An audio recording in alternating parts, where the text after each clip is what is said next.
Дүйнөлүк саламаттык сактоо уюмунун берген маалыматына ылайык 2 миллиард киши дүйнө жүзүндөгү калктын 30% аз кандуулуктан жабыркайт. Эсептөөлөр боюнча өнүгүп келе жаткан өлкөлөрдө кош бойлуу аялдардын 50%, мектепке бара элек балдардын 40% аз кандуулукка чалдыгат экен. Саламатсыздарбы? Сиздердин саламаттыгыңыздарды ойлогон Ден соолук программасы ЛТР жана ЛФМ радиосунда. Аны мен Сейит Амираев алып барам. Ардактуу көрүүчүлөр, бүгүнкү чыгарылышыбыздын темасы кан жана COVID-19. Дал мына ушул тема боюнча эгерде сиздерде кандайдыр бир суроолор болсо, сөзсүз түрдө байланышка чыксаңыздар болот. Байланыш үчүн телефондор 032 22 код аркылуу 557 32 жана ошондой эле WhatsApp номери дагы иштейт 0508 87 88 97 номери. Анда сиздердин жана биздин суроолорго жооп берип, кеңештерди айтуу үчүн студиябызга дарыгер адис келген. Мен сиздерге тааныштырсам. Бактыгүл Айсариева Ош областаралык бириккен клиникалык ооруканасынын башкы гематологу, медицина илимдеринин кандидаты, жогорку категориядагы дарыгер. Саламатсызбы? Студиябызга кош келипсиз. Эң алгач дал мына ушул адам организминде канча көлөмдө кан бар, анын аткарган кызматы жөнүндө айтып берсеңиз. Саламатсыздарбы, урматтуу телекөрүүчүлөр. Сейит, сага рахмат. Ушундай жакшынакай теле берүүлөрдү уюштуруп, элдин ушул массалык маалымат аркылуу ушул элге маалымат жеткирип, ушундай шарт түзүп берип атканыңар үчүн чоң рахмат. Бүгүнкү күндө сиздер өзүңүздөр билесиздер, ушул пандемия, коронавирустук инфекциянын пандемия маалында аябай кан боюнча өтө кабылдоолор көбөйүп, биз ушул көп бейтаптарыбызды ушул кандын коронавирус инфекциянын таасиринен болгон кандагы өтө кооптуу кабылдоолордон биз пациенттерибизди жоготуп алып атабыз. Мен бир аз ушул канга токтолуп кетсем, бул кан бул адамдын өмүрү деп коет. Адам баласынын организминде 5,5 литрден 6 литрге чейин кан айланат. Ошол бул кандын ролу бул адамдын организми үчүн эң жогору, эң маанилүү. Себеби бул кан бул адамдын өмүрү. Кандын курамында бул кан өзү кандын курамын караганда кандын коюу бөлүгү, анан суюк бөлүгү деп бөлүнөт да. Кандын коюу бөлүгү бул кандын клеткалары, кандын составындагы клеткалар. Кандын суусу бул плазма деп аталат. Плазманын курамында өтө көп белоктордун түрлөрү, гормондор, кандын коюу суюктугун кармап турган кандын факторлору бар. Жакшы. Негизинен мына ушул коронавирус же болбосо COVID-19 илети канда дагы ар кандай өзгөрүүлөрдү пайда кылып, кан ооруларын дагы алып келип жатат деп түшүнсөк болот да, жогоруда сиздин сөзүңүздөн. Азыр сиз айтып өттүңүз, анемия тууралуу да бир аз маалымат берсем. Себеби ушул кан оорулары менен жабыркаган биздин пациенттерибиз бул ковид инфекциясына чалдыгуу деңгээли же болбосо ошол бат чалдыгат, бат чалдыгуу мүмкүнчүлүктөрү чоң. Себеби бул коронавирус инфекциясы ушул адам баласынын организминдеги иммундук клеткаларга биринчи атака кылып атат да. Ошон үчүн бул организмде иммунодефициттик акыбалга алып келип коюп атат. Биздин гематологиялык оорулар, анемия менен жабыркаган, башка гематологиялык оорулар менен жабыркаган биздин пациенттерибиз, булар иммунодефициттик акыбалда деп айтсак болот да. Эми эгерде анемиянын өзүн карап көрсөк, анемия деген бул кан аздуулук. Кан аздуулуктун көп түрлөрү бар. Мисалы үчүн эң эле көп кездешкен бул биздин түштүк региондо эң көп кездешкен бул кан аздуулуктун бир түрү бул темир жетишпеген аскандуулук. Бул темир жетишпеген аскандуулук кимде көп болот же кимдер көбүрөөк жабыркайт темир жетишпеген аскандуулук менен? Булар эң биринчи кош бойлуу аялдар. Ошол кош бойлуу мезгилинде же болбосо ошол кош бойлуулукка чейин өзүн карабай, канды темир гемоглобиндерин карабай, кош бойлуулук болгондон кийинки болгон оору. Андан кийин ошол кош бойлуу аялдан төрөлгөн балдар. Өзү балдар, баягы ара төрөлгөн балдар же болбосо 1 жашка чейинки ушул аябай тез темпте өсүп аткан организм, ушулар дагы аябай ушул темирге өтө муктаж болот да. Андан кийин подростковый период деп коет. Өткөл мезгили. Ооба. Ошол мезгилдеги балдар өтө буларда дагы ошондой темир жетишпеген кан аздуулук аябай көп болот. Анан кыз балдар, булар качан? Булар айызы башталганда, ошол аскандуулук менен төрөгөн эне ошол кыз балдарга жакшы көңүл бурбаганда. Анан бул кыз бала чоңойот, дагы эле көңүл бурулбайт, чоңойот. Анан эрезеге жеткенде айыз башталат. Бул дагы кандайдыр бир деңгээлде канды жоготуу болуп эсептелинет. Айыз дагы. Анан ошол эле убакта дагы көңүл бурулбайт кыз балага. Анан кийин ал бой жетип, турмушка чыгат. Анан төрө тубакка жетет. Мына ушундай бизде цикл жүрө берет да. Ошол бардыгына ошол азыр бизде Кыргыз Республикасынын саламаттык сактоо министерствосунда азыр приказ чыккан. Ошол боюнда бар кош бойлуу аялдарда, ошол боюнда болгон күндөн баштап булардын гемоглобин, эритроцити нормадабы же нормада эмеспи? Ошол кош бойлуулук күндөн баштап буларга профилактикалык түрдө темирдин дарылары берилиш керек. Темирдин дарылары, поливитаминдер, анан ушул жакшы тамак, азык, ошондой жакшы көңүл бурушубуз керек. Жакшы. Мына ушул аскандуулукка кабылган көп деп айттыңыз, жогоруда маалыматтардан да айтып кеттик. Негизинен ушул адам баласы балким бул аскандуулукка кабылганын билбей ушундай жүрүп калабы деген дагы ой келет. Же болбосо, мисалы, өтө оорутпаса, өтө кандайдыр бир организмге доо кетирбесе, мисалы, көңүл бурбай, бейкапар жүргөнүбүздөн улам ушундай көйгөйлөр пайда болуп калышы мүмкүнбү? Ооба, бул убагында көңүл бурулбайт, бекеринен айтылбайт. Бизде бул профилактика, алдын алуу, бул медицинанын атасы деп. Ошон үчүн бул профилактиканын ролу эң чоң. Ошон үчүн бул аскандуулуктун алдын алса эң эле жакшы болот. Бул өзү темир жетишпеген аскандуулук азыркы жетишкен өлкөлөрдө бул мына мировой стандартта деп коет. Ошолордун айтуусу боюнча темир жетишпеген аскандуулук бул оору деп эсептелинбейт. Себеби темир жетишпеген аскандуулук бул биздеги эң бир социалдык проблемалардын түрү да. Социалдык проблема. Себеби темир жетишпеген аскандуулук менен көбүнчө ошол курсагы тойбогон, социалдык мүмкүнчүлүгү начар үй бүлөлөрдө дагы аябай көп кездешет.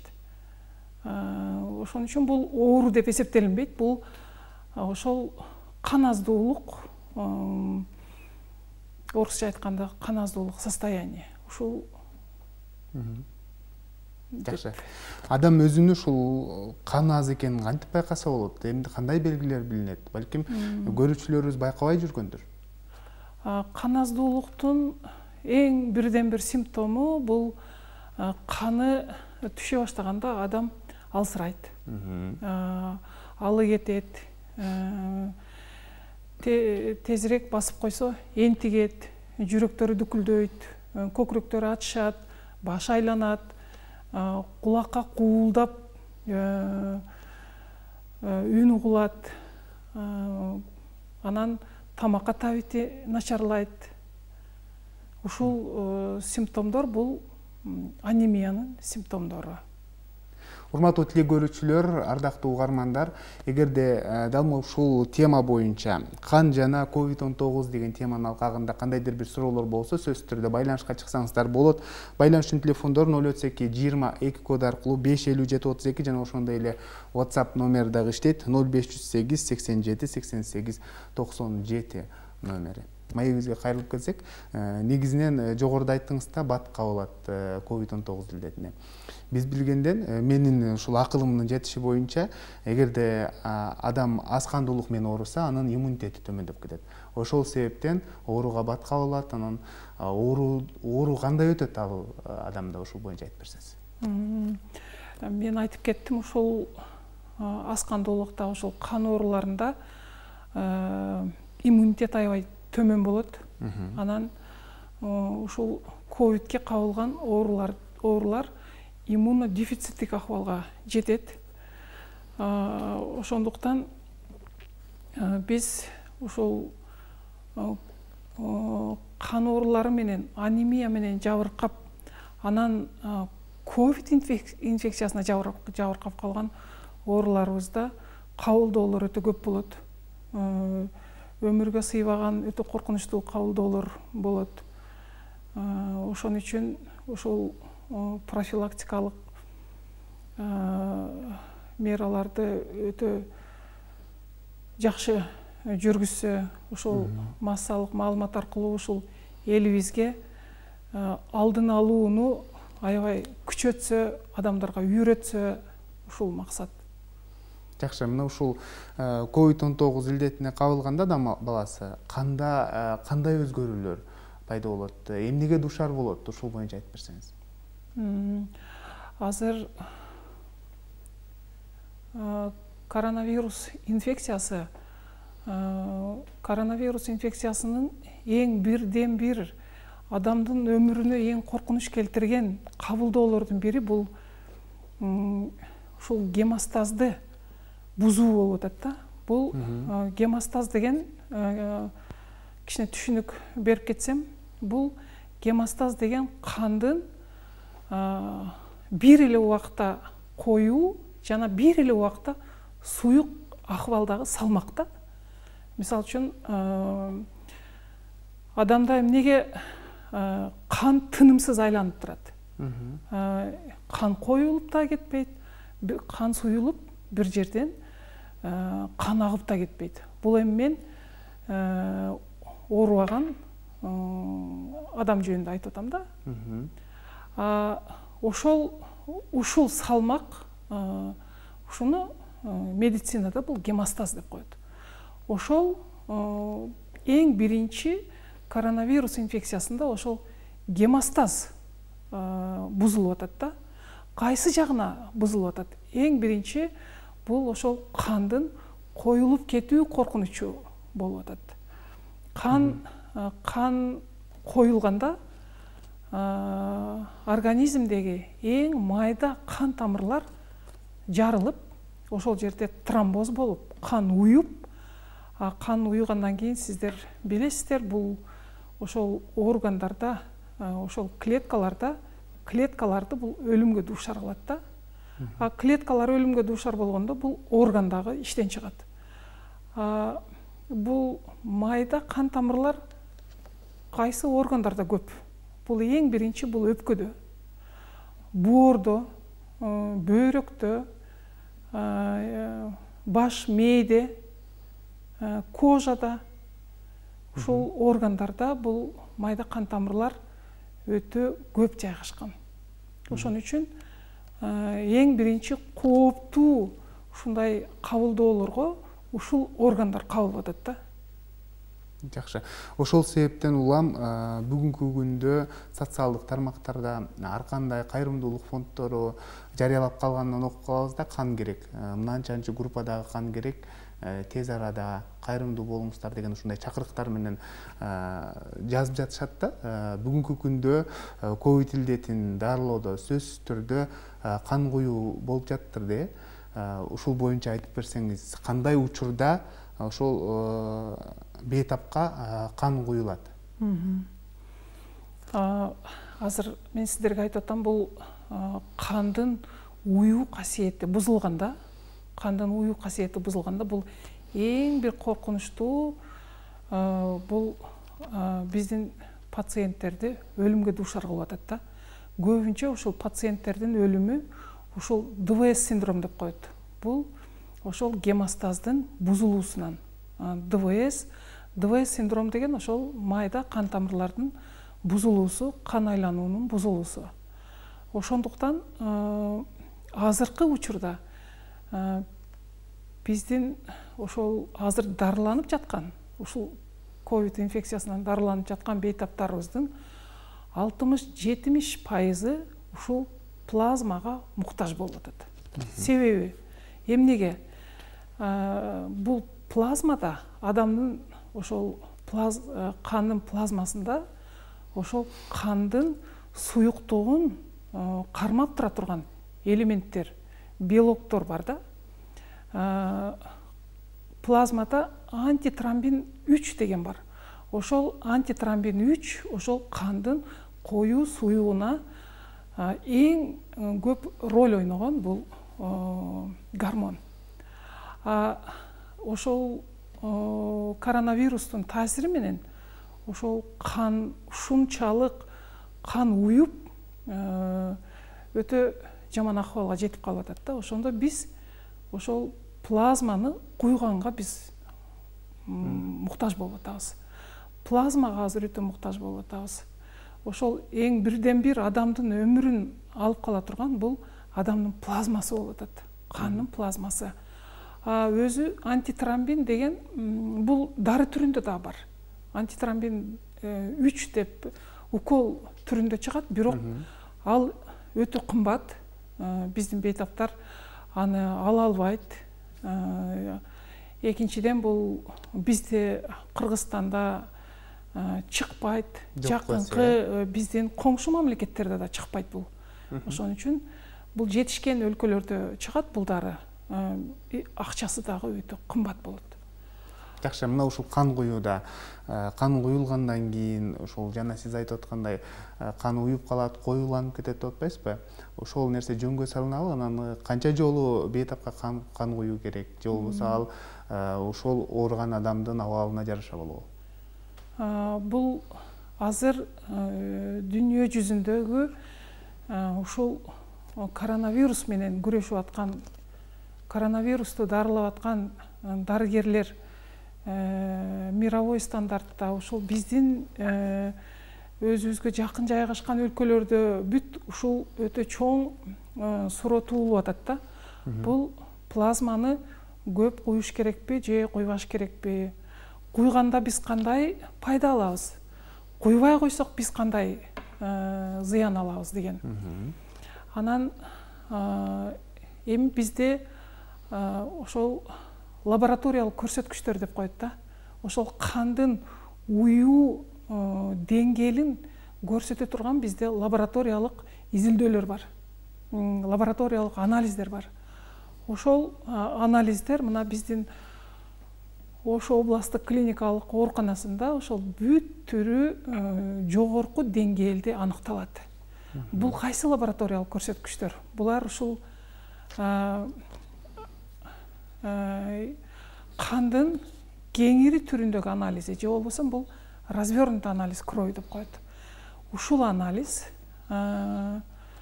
гемостаздын көрсөткүчтөрү, бул протромбиновый убакыт, бул МНО деп коет, бул ПТИ деп коет, АЧТВ деп коет, РФМК деп коет. Бул ушул бүт гемостазын көрсөткүчтөрү, ушул канды коюу суюгун көрсөтө турган көрсөткүчтөр. Анан Д-димер деп коет, прокальцитонин деп коет. Бул ошол сепсис, септикалык шокко кабылдуу организм ошону билгизе турган. Бул боордун тест анализдери, бөйрөктүн тест анализдери, ушул лабораториялык көрсөткүчтөр боюнча, ушул анализдер боюнча биз кандын коюу суюк деңгээлин аныктайбыз.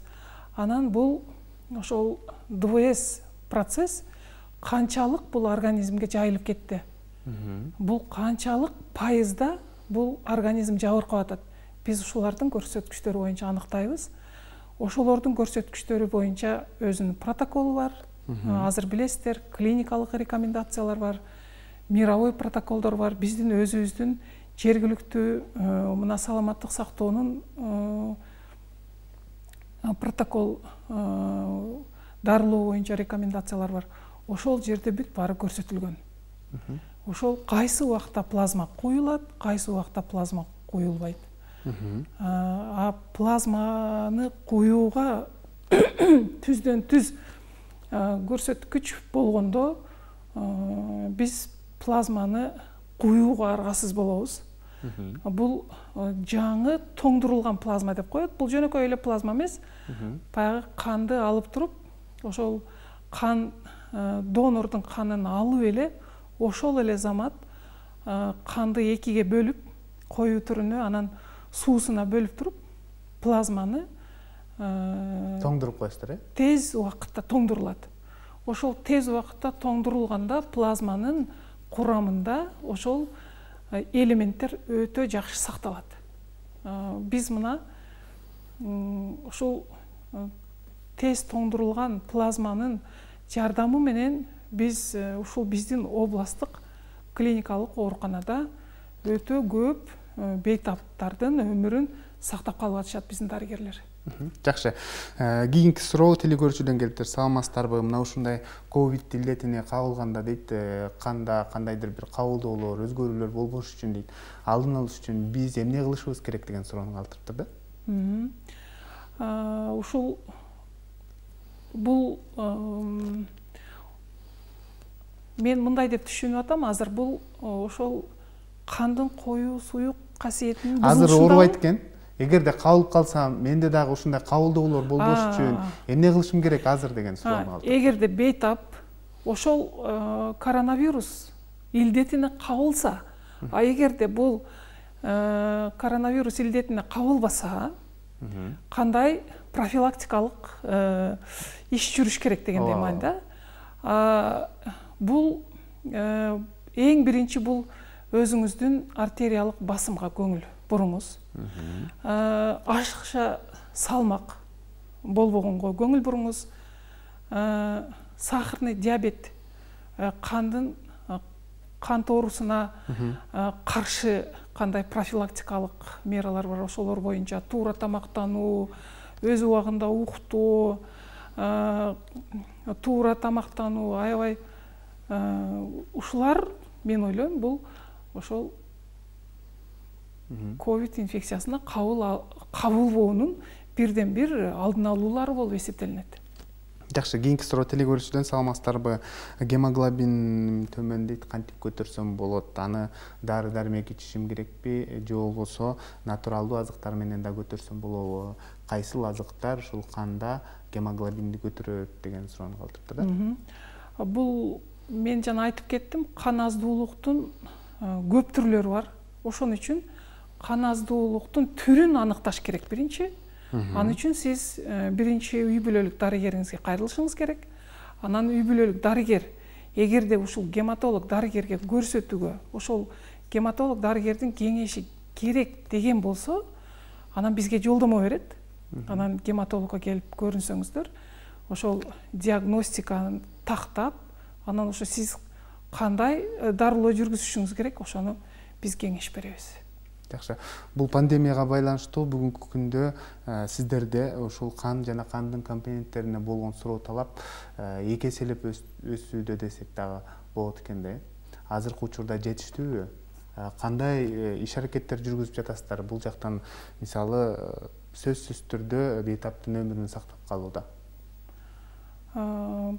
Бул гематологиялык оорулар бул ковид инфекциясынан дагы өтө коркунучтуу оору да. Ооба.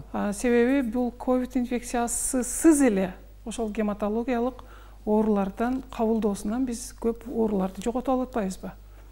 Ошон үчүн азыр эгерде баягы хроникалык өнөкөт гематологиялык оорусу бар, өмүр бою химиотерапия алган бейтаптарыбыз бар, курч түрүндө өтө турган гематологиялык ооруларыбыз бар.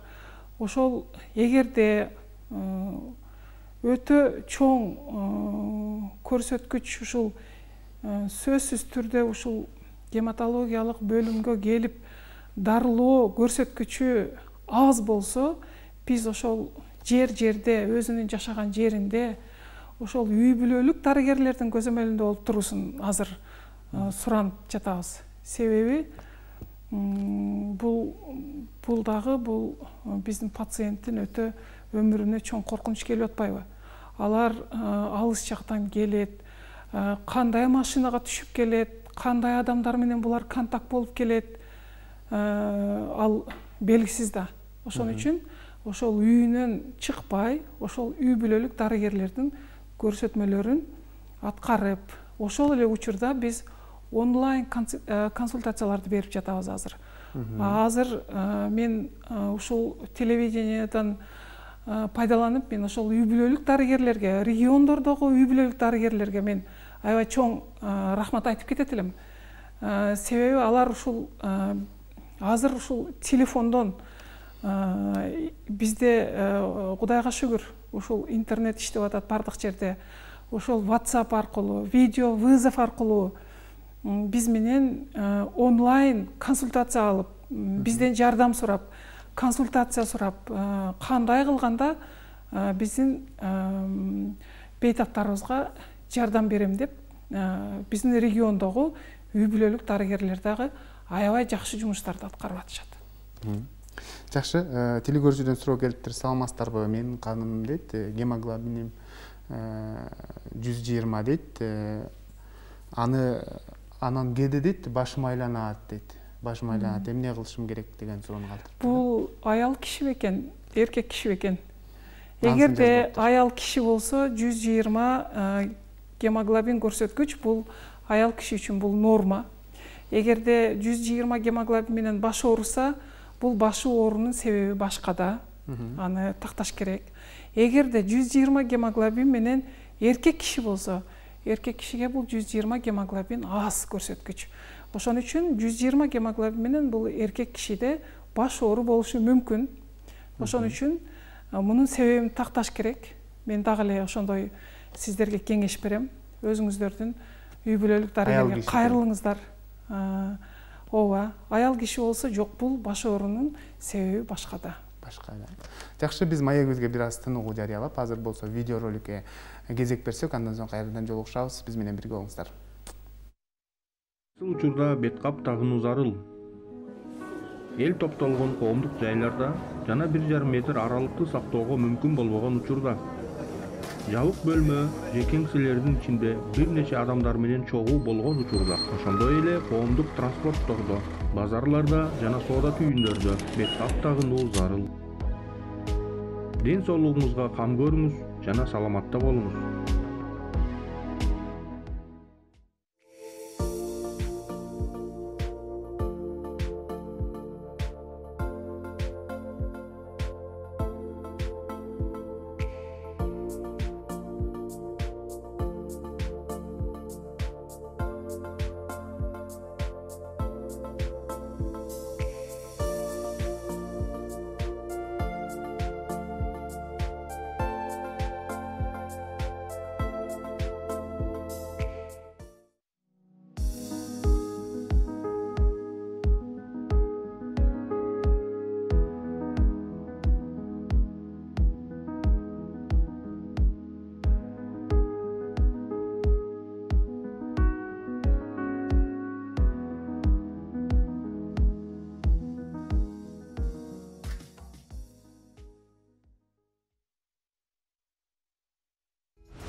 Урматтуу теле көрүүчүлөр, ардактуу радио угармандар, сиздер ден соолук программасына ортоктош болуп жатасыздар. Бүгүн биз кан жана COVID-19 деген теманын алкагында маектешип жаткан кербезибиз коногубузду тааныштырып кетсем, дагы бир ирет Бактыгүл Айсариева, Ош областтар аралык бириккен клиникалык ооруканасынын башкы гематологу, медицина илимдеринин кандидаты. Маегибизге кайрылып келсек, негизинен мына ушул кан оорусуна кабылып, анан ошол эле учурда ковид илдетине кабылганда сиздер кандай дарылайсыздар, бүгүнкү күндө кандай иш аракеттер жүргүзүп жатасыздар, ушул боюнча айтып берсеңиз.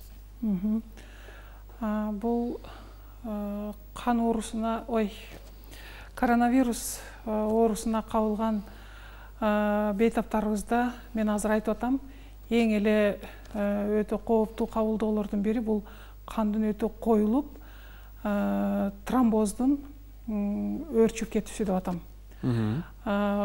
Демек, ошол кандын коюлуусуна жана тромбоздун өрчүп кетпесине, ДВС синдром өрчүп кетпесине ушунун алдын алуу бул эң ушул азыркы коронавирус илдетинин дарылоосунун бирден бир жолу болуп атат да.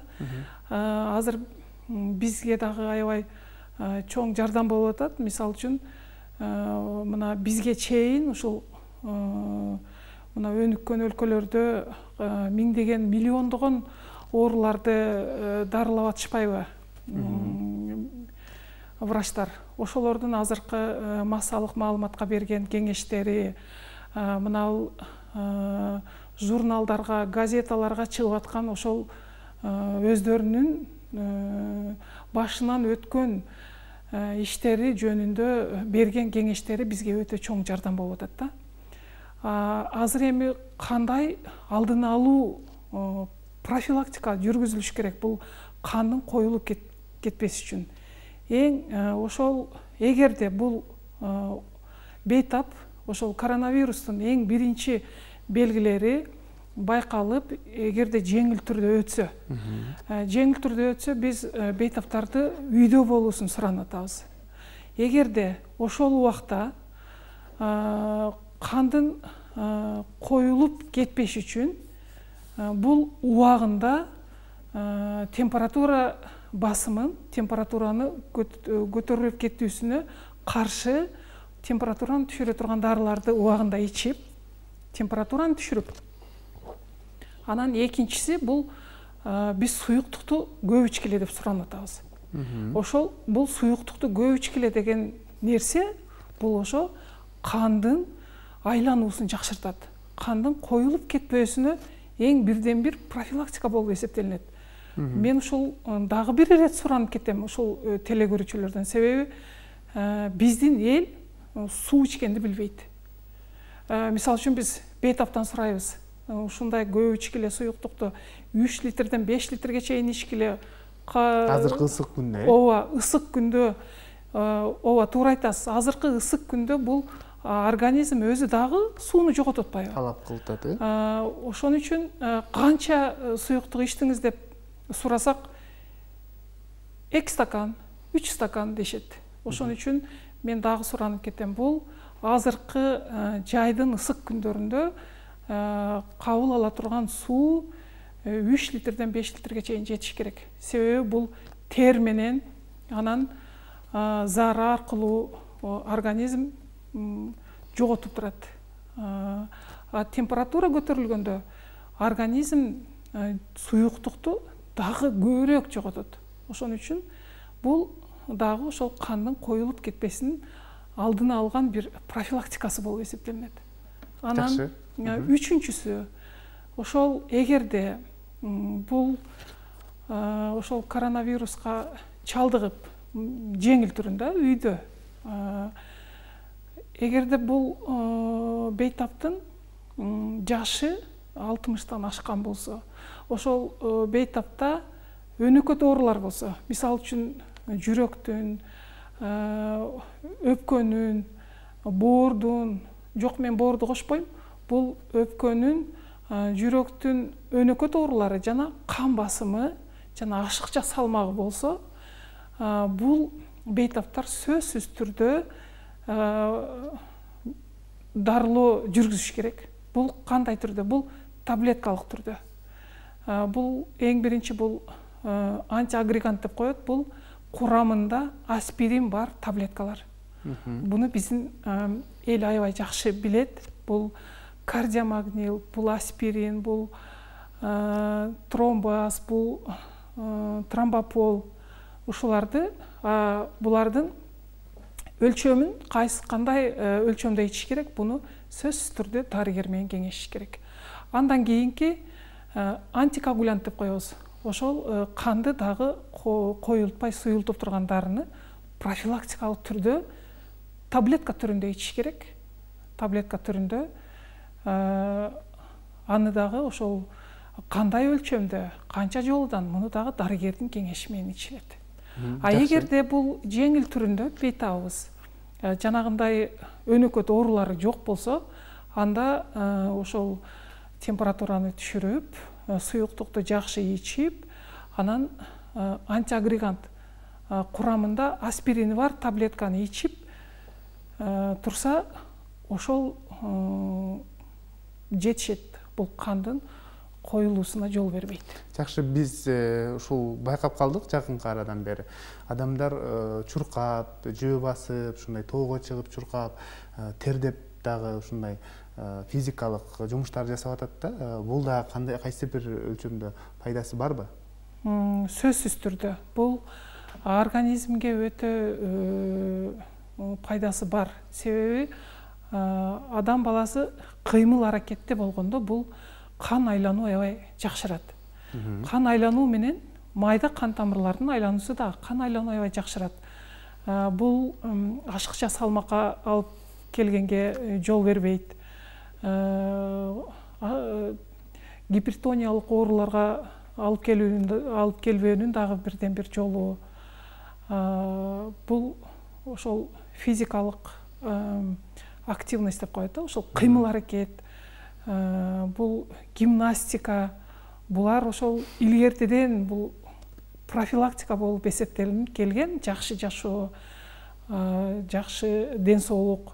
Бул азыркы күнгө чейин эң бирден бир ушул оорулардын алдын алган профилактика болуп эсептелинет. Телегөрүүчүдөн суроо келиптир, кандын коюу жана суюк экенин кантип байкаса болот деген суроо калтыптыр. Кандын коюу. Ушуга улай эле дагы бир суроо кошуп койсом, негизинен улгайган адамдардын каны коюланып кетет. Алар дайыма кан суюлтуучу дары-дармек ичип туруш керек деп ушундай дарыгерлер сунуштап калат да. Ошол себептен улам ковид илдетин улгайган адамдар бир аз оорураак көтөрөт кабылдоолору менен деген маалымат чынбы? Ооба. Азыр мен бул телегөрүүчүбүздүн биринчи суроосуна жооп берип койсом, бул дагы өтө туура суроо. Себеби канткенде адам өзүнүн каны коюу суюк экенин билиш керек деп атат да.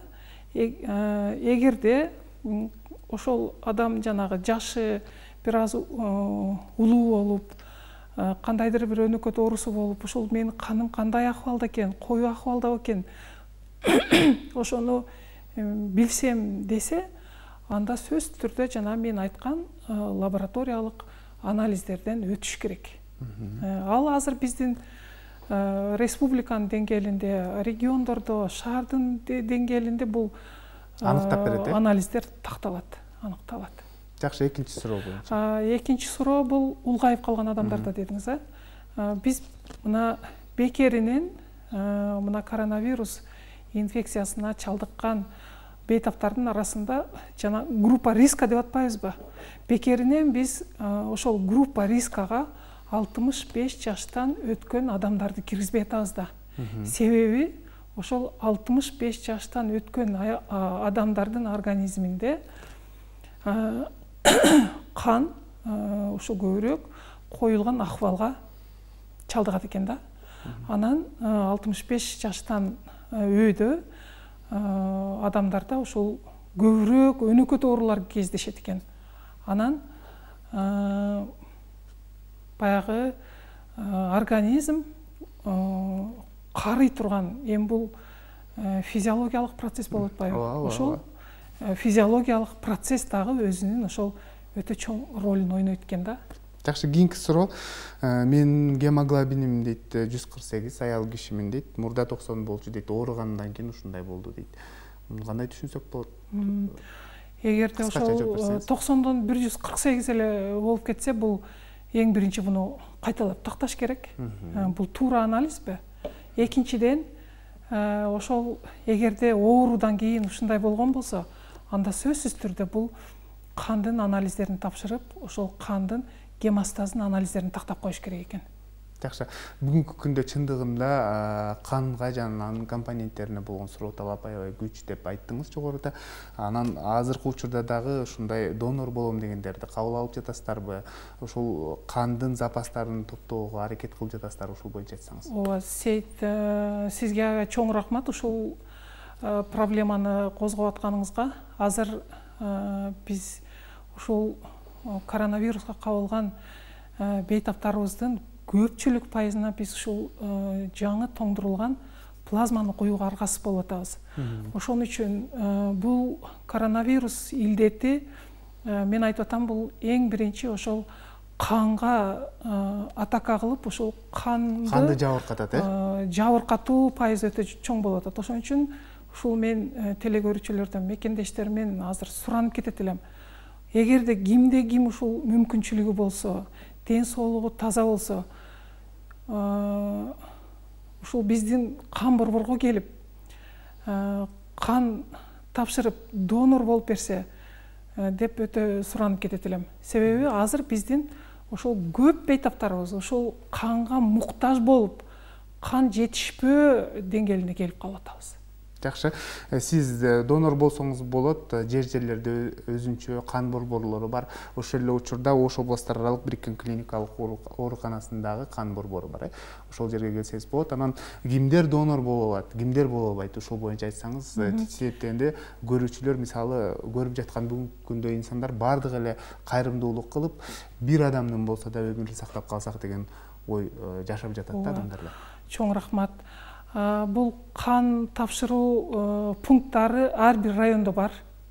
Анан биздин ушул Ош шаарында борбордук ушул кан борборуна келип тапшырса болот. Бул кан берүү ким донор боло алат? Бул 55 жашка чейинки жаран, кыргыз эмес, Кыргызстан жараны. Ошол жана ID карт паспорту менен ушул акыркы 1-2 айда ушул Кыргызстандан чет өлкөлөргө, чет мамлекеттерге чыкпаган, анан өнөкөт, мисалы үчүн боор өнөкөт ооруларына чалдыкпаган, жана вирустук боордун өнөкөт ооруларына чалдыкпаган оорулар, анан гемоглобиндин көрсөткүчү 120дан өйдө болгон жарандарыбыз донор боло алат. Жакшы, кийинки суроо негизинен ушул канды сыйылтуучу дары-дармектер колдонуп атасыздар да, бүгүнкү күндө. Кликсан колдонуп атасыздар, гепарин колдонуп атасыздар, жана башка дары-дармектер. Мына ушулар мисалы кабыл алгандан кийин организмде кандайдыр бир доо кетип калбайбы, организмге зыян эмеспи деген да суроо келиптир да. Ооба. Өз алдынча эле ошол канды суйулта турган дарыларды колдонуу кооптуу десем болот. Себеби бул канды суйулта турган дарылардын эң бирден бир кабылдоосу бул кан кетүү. Ошон үчүн сөзсүз түрдө дарыгердин кеңеши менен кабыл алыш керек. Зыяны жокпу? Ошол зыяны кан кетүү, өтө кан көп суюлуп кеткен акыбалга туш келип калса, кан кетүү коркунучу бар. Жакшы, анан бүгүнкү күндө дарыканаларга бара турган болсок, биз аспиринди таппай калган учурлар болуп атат, жана башка ушул кан сыйылтуучу дары-дармектердичи. Буну колдонуу дагы кооптуу десек болобу? Жок. Элдер паникага түшүп эле ушул дары-дармектерге суроо талап көп болуп атат. Бул курамында аспирини бар дарыларды өзүнүн өлчөмүндө колдонсо эч кандай кабылдоолор болбойт. Анан жанагындай укол түрүндөгү антикоагулянттарды, укол түрүндөгү канды суюлтуу дарыны сөзсүз түрдө врачтын кеңеши менен алса эч кандай кабылдоого учурабайт. Кийинки суроо, саламатсыздарбы, коомчулукта хиржама менен сүлүк коюу бул канды суюлтат, пайдалуу деп айтып калды. Бул канчалык деңгээлде пайдасы бар? Сиз дарыгер катары түшүндүрүп берсеңиз дейт. Мен дарыгер катары сүлүк гирудотерапия деп коет. Гирудотерапияга эч кандай менде мисалы үчүн каршы пикир жок. Себеби гирудотерапия бул дагы канды суюлта турган кандайдыр бир дарылоо ныкмасы деп эсептелинет. Хижама бул дарылоо методу деп мен айтпайт элем. Себеби азыр коронавирус инфекциясы, мен азыр ушул передача башталгандан эле мен айтып атам, ушул канга бул инфекция атака кылып атат. Бул гемоглобинди, эритроцитти талкалап атат бул вирус. Ошол эле убакта биздин жарандарыбыз хижаманы жардам берет деп чыгып атат. Мен ойлойм, бул туура эмес ыкма. Демек, бул ыкмаларга барардан мурда дагы сөзсүз түрдө дарыгер менен кеңеш керек. Анан айта кетүүчү жагдай, урматтуу көрүүчүлөр, бул түздөн түз ооруну сакайтпайт деп айтсак болот да. Мисалы, элдик ыкмалар, сөзсүз түрдө бул балким кошумча кабыл алса, мисалы, гирудотерапиянын дагы кандайдыр бир пайдасы бар деп түшүнсөк болот. Кийинки суроо телекөрүүчүдөн келген. Саламатсыздарбы, мен донор болоюн дедим эле, бирок бир жолу донор болгондон кийин өнөкөт болуп калат, дайыма донор болушка туура келип калат деп айтып калышат. Менин канымда аз кандуулук же болбосо кан оорулары пайда болуп калбайбы деген дагы суроо калыптыр да. Жок, бул бир жолу донор болгондо бул организм үйрөнүп калат деген туура эмес. Бул коркпой эле келип донор болуп берсин. Эгерде ошол 300 грамм, 400 грамм канды ошол алгандан кийин, ошол сак адамга чучуктан кемигилигинен ошончо организм кан таштап берет. Жаш клеткаларды таштап берет.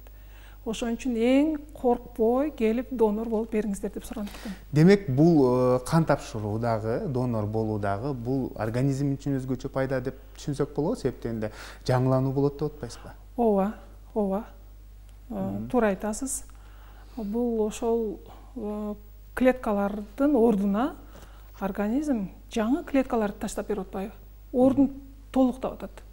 Ошондо гемоглобин канча болсо, ошондо сиздер аял кишилерде 120 көрсөткүчтөн өйдө болуш керек гемоглобин, эркек кишилерде 140 гемоглобинден өйдө болуш керек. Жакшы. Телекөрүүчүдөн суроо келиптир. Саламатсыздарбы, кан басым түшкөндө да гемоглобин түшүп кетеби деген суроо калыптыр. Эгерде кан кетүү болсо, сөзсүз түрдө кан басымы түшөт. Кандын көрсөткүчү туура нормалдык көрсөткүчтө туруп, анан кан басымы түшүп кетсе, бул аны менен байланышы жок. Жакшы, кийинки суроо. Саламатсыздарбы, канды, гемоглобинди көтөрүү үчүн дейт, кандай азык түлүктөр пайдалуу айтсаңыз деген суроону калтырган. Эми ушул тамак канды аябай көтөрөт деген мен антип айта албайм, бирок туура тамактануу, мына темир жетишпеген, кан аздыкта биз этти, витаминдер жетишпеген убакта биз курамында эт көп болгон тамакты жегиле деп суранабыз. Бул кайсы этке кайсы кирет? Бул ошол эле кара эт, боор, тил, мына ушулар курамында көп болгон тамактарды жеңиздер, витаминдүү тамактарды жеңиздер, жер жемиштерди. Азыркы мына биздеги бышып аткан жер жемиштер, ушуларды кеңири пайдалануу, бул ошол кандын көрсөткүчүн кармап турууга бирден бир жардам болот. Ардактуу телекөрүүчүлөр, урматтуу ЛФМ радиосунун угармандары, сиздер ден соолук программасына ортоктош болдуңуздар. Бүгүнкү коногубуз Бактыгүл Айсариева, Ош областаралык бириккен клиникалык ооруканасынын башкы гематологу болду. Сизге рахмат айтабыз. Ишиңизде ийгиликтер болсун. Оорубаңыз, эл кызматында жүрө бериңиз. Рахмат, Сейит. Программаны мен Сейит Амираев алып бардым. Кайрадан эфир аркылуу амандашканча сак саламатта туруңуздар.